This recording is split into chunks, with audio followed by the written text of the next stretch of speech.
Used maximum data rate of 56 kbps in internet connection. तो यहाँ kbps का जो फुल फॉर्म है वो है किलोबाइट पर second.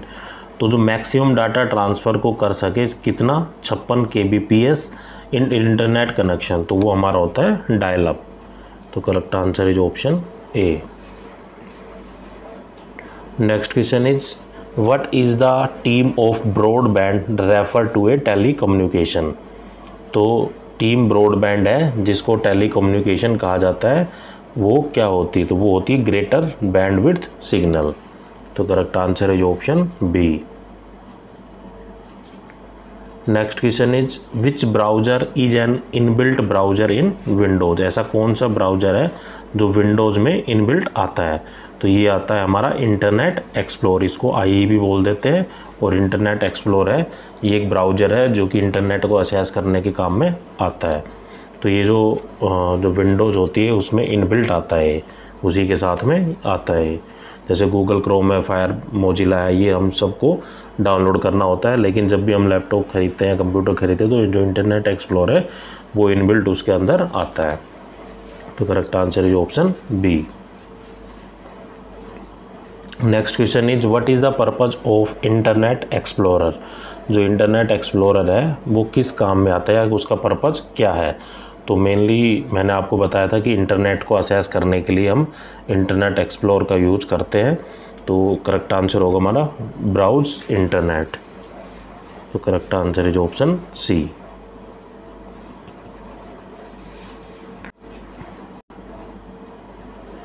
Next question is why internet option is required for the IE होगा इंटरनेट एक्सप्लोरर।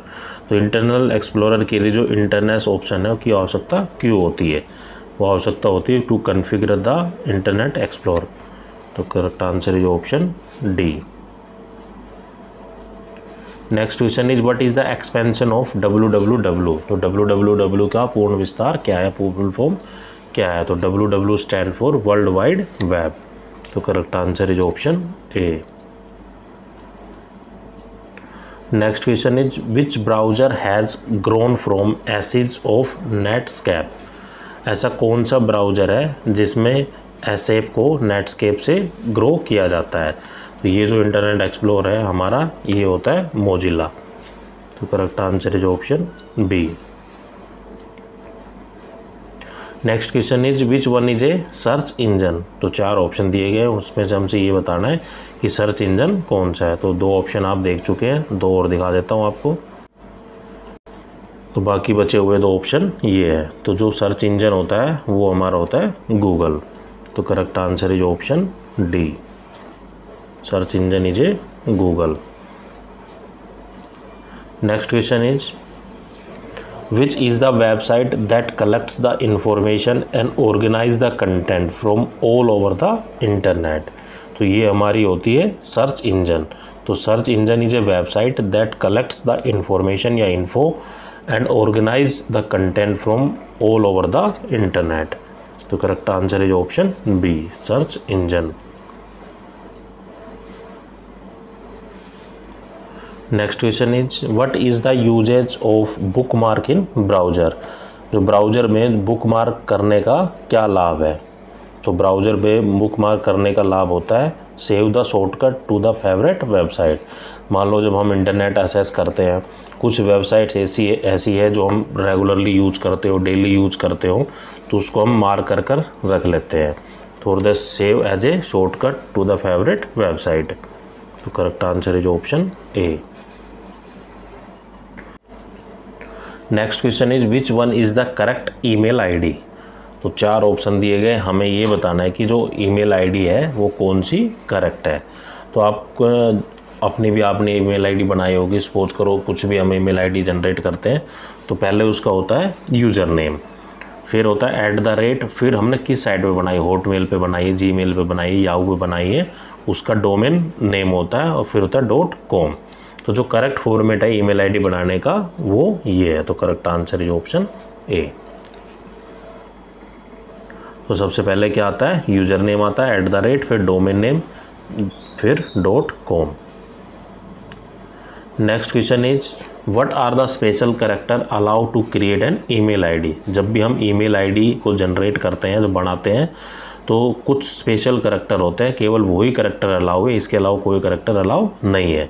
तो जो अंडरस्कोर है और जो डॉट है, वही जब हम ईमेल आईडी क्रिएट करते हैं तो यही दो चीज़ अलाउ है, बाकी ये चीज़ अलाउ नहीं करता। जैसे @ है, @ आता है लेकिन डॉलर नहीं आता, हैश एंड प्लस स्टार, ये सब क्या है कि जब भी हम ईमेल आईडी क्रिएट करते हैं तो ये ऑप्शन हम नहीं डाल सकते, ईमेल आईडी हमारी क्रिएट ही नहीं होगी। ओनली दो स्पेशल कैरेक्टर है, एक अंडरस्कोर और एक डॉट, इनका हम यूज कर सकते हैं ईमेल आईडी को बनाने के लिए। तो correct answer is option A. Next question is what are the 2 protocols use to configure the Outlook. Outlook को कॉन्फ़िगर करने के लिए हम 2 प्रोटोकॉल कौन कौन से हैं जिनका हम यूज करते हैं। तो ये जो हमारे प्रोटोकॉल है वो है POP3 और SMTP। तो SMTP का जो फुल फॉर्म होता है वो होता है सिंपल मेल ट्रांसफ़र प्रोटोकॉल। तो जो हमारा करेक्ट आंसर होगा वो होगा option B. Next question is what is the expansion of IMAP। IMAP का जो पूर्ण विस्तार क्या है। तो IMAP stand for internet message access protocol, internet message access protocol. तो correct answer is option A. Next question is what is the important function of Outlook Express. Outlook Express का जो इम्पोर्टेंट फंक्शन है वो क्या है। तो उसका ये फंक्शन होता है कि send and receive the email. तो the main important function of the Outlook is to send and receive the email. Email को भेजने और प्राप्त करने के लिए हम आउटलुक का यूज करते हैं। तो correct answer is option C. Next question is what is the another name of Outlook. Outlook का ही दूसरा नाम क्या है। तो आउटलुक को ही हम बोलते हैं ईमेल क्लाइंट, जो कि ईमेल को भेजने और ईमेल रिसीव करने के काम में आता है। तो another name of the Outlook is email client. तो correct answer is option C. Next question is what is the expansion of SMTP। SMTP का जो फुल फॉर्म है वो क्या है। तो SMTP stand for simple mail transfer protocol. SMTP stand for simple mail transfer protocol. तो correct answer is option C. Next question is what are the use of SMTP। जो SMTP है उसका क्या लाभ है, तो क्या यूज है। बाकी और ऑप्शन दिखाता हूँ आपको।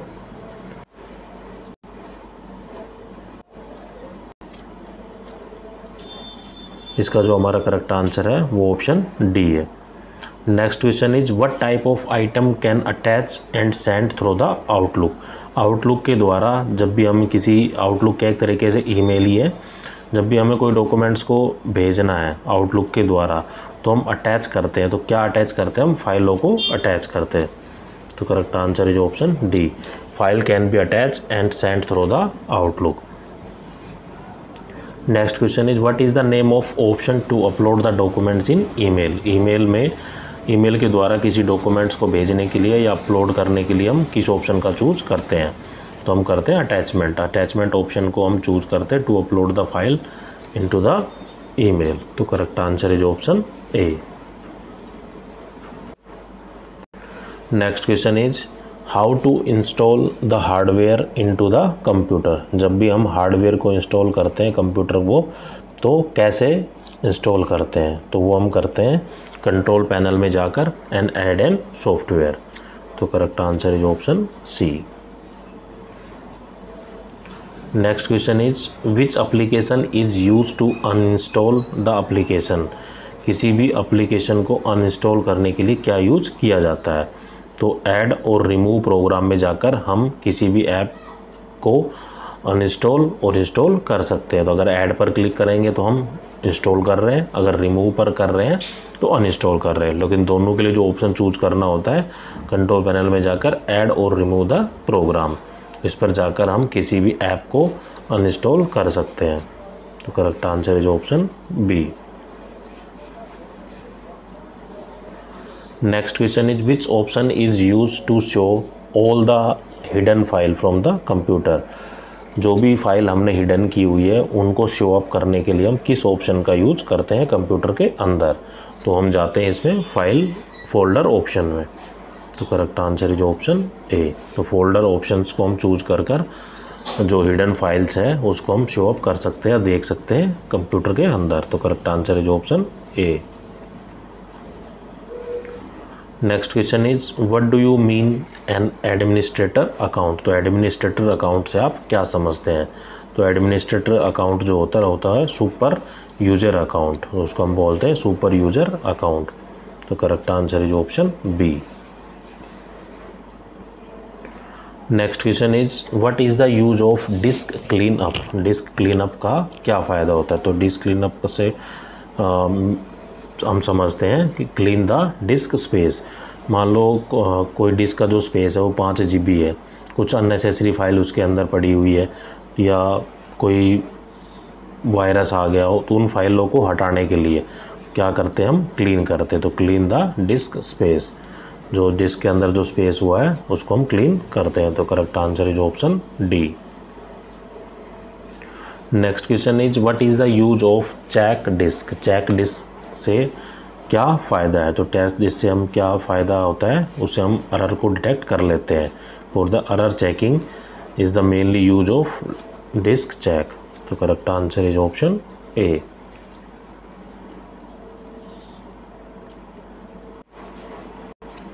Next question is how to delete all the data on hardware disk using a command prompt. Command prompt का हम यूज करके किसी भी जो डाटा है उसको हार्ड डिस्क के अंदर कैसे डिलीट कर सकते हैं। तो वो जो ऑप्शन होता है वो होता है फॉर्मेट सी। तो फॉर्मेट सी के द्वारा हम जो हार्ड डिस्क का जो डाटा है उसको हम डिलीट कर सकते हैं। तो correct answer is option C. तो फॉर्मेट नाम से ही क्लियर है, फॉर्मेट का मतलब होता है to delete the data from the hard disk. Next question is what are the detail could find in computer. बाकी दिखाता हूँ और ऑप्शंस इसके। Properties of general tab. तो इसका जो करेक्ट आंसर है वो है information of OS and processor and RAM detail. OS stand for operating system, RAM stand for random access memory. तो करेक्ट आंसर होगा हमारा option D. Next question is why the system restore is important. तो system में restore करने से क्या फ़ायदा होता है। तो सिस्टम रीस्टोर करने से फ़ायदा होता है roll back of the OS. Correct answer is option B. Next question is what is an update. Update से आप क्या समझते हैं। तो अपडेट से मतलब होता है critical and security patch. Correct answer is option A. Critical and security patch is an update.